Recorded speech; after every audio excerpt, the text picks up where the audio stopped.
Hi friends, uh, welcome to this 10th edition of RERA from my perspective. Today I shall talk about the carpet area or unit of measurement, society formation convincing, and your right when the builder fails to honor the judgment of RERA, which is basically a non-compliance.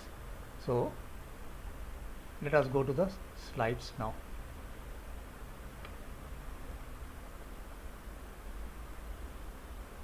Unit of measurement. Unit of measurement, we need to understand this clearly. RERA has stated measurement is in carpet area only. RERA recognizes only carpet area. Hence, all the builders now have to change their weight or measuring to one single unit, that is carpet area. Now, what does the section say? Carpet area means the net usable floor area of an apartment, excluding the area covered by the external walls. That is your net floor area. External walls are excluded, but internal walls within the flat, whatever internal walls you have between room and kitchen, or room and washrooms, and kitchen and bedrooms and all, those internal walls will be considered, but external walls are excluded. And what else is excluded? Areas under service shop where the servicing ducts are there, balconies, veranda, which are open verandas, common verandas, excludes open terrace areas, but includes the area covered by the internal partition of the walls and apartment which we saw. Now, in the explanation, they say they talk about balconies. When a balcony is attached to a flat, it is forming part and parcel of the flat, and it is accessible only from within the flat and by the allottees only, because the allottees will stay.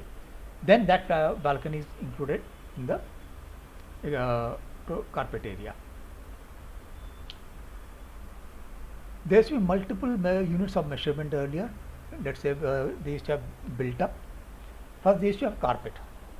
From carpet, people wanted more money, the builders, so they developed the new concept called built up. Now, what does this built up mean? Built up means it is the walls and the foyers, the just outside the gate, or the passage, that passage.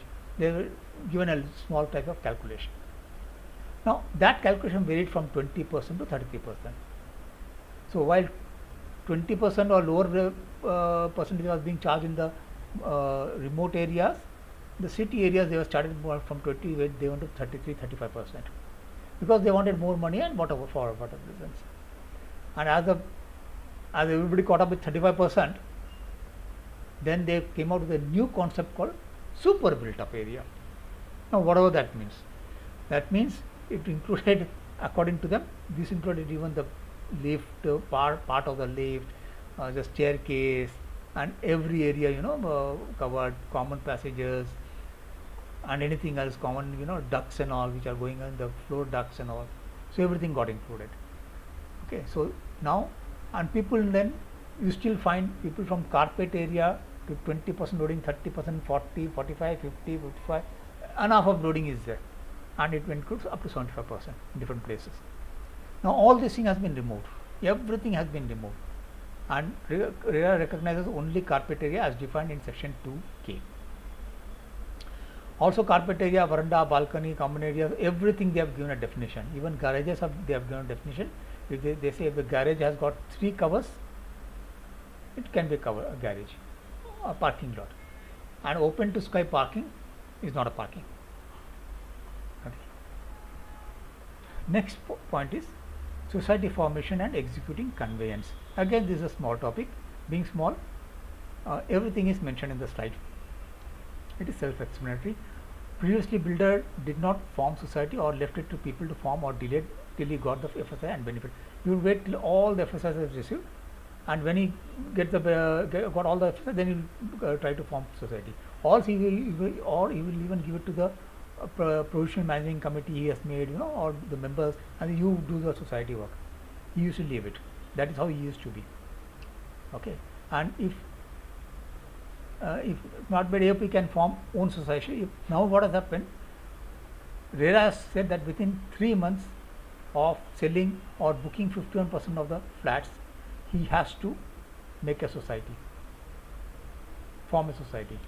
If he doesn't, then the association of persons can form their own association and file a complaint with RERA.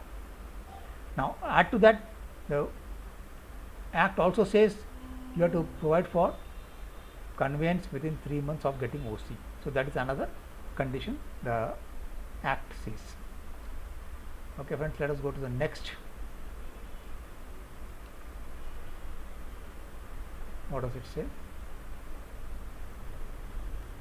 Appeal and your right for non-compliance. This is a little important. What does this is covered by para 43(5). Provided that where a promoter files an appeal with the appellate tribunal, when a promoter loses at the lower level, lower court, he can file an appeal with the appellate tribunal. So what does it say? The appellate tribunal, it shall not be entertained without promoter first having deposited with the appellate tribunal at least 30% of the penalty or such higher percentage as is determined by the appellate tribunal.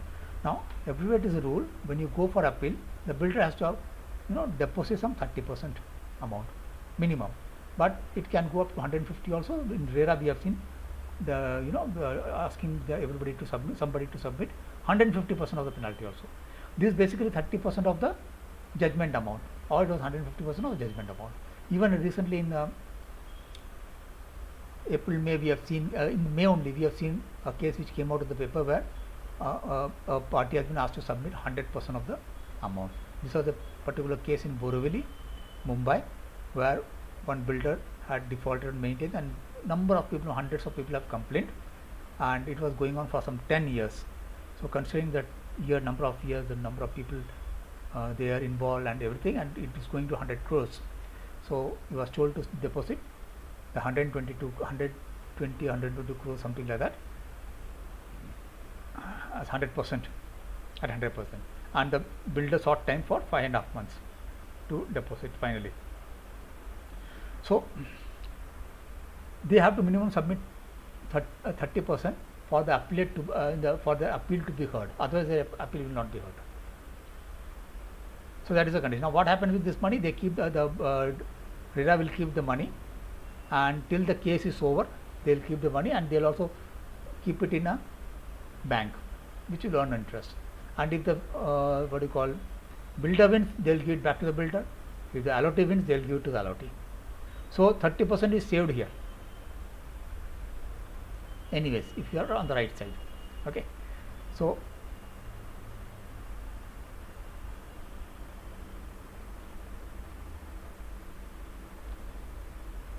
now what happens? How it all happened at the lower court?